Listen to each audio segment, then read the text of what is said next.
మకానాస్ ఒక ప్యాన్లో కొద్దిగా గీ వేసి వేయించుకోవాలి. అవి కాస్త ఇలా క్రిస్పీగా అయ్యేంత వరకు వేయించుకోవాలి. Then have to stove off చేయాలి. ఇవి హ్యావ్ టు అనకూడదు కదా.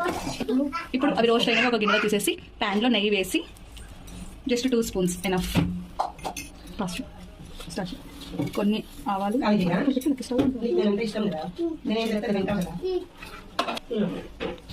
కాస్త సాల్ట్ టర్మరిక్ కొద్దిగా,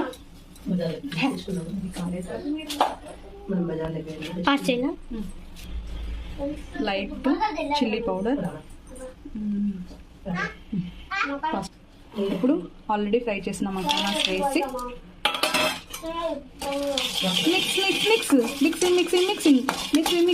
మిక్సింగ్ చేయడం అంతే. That's it.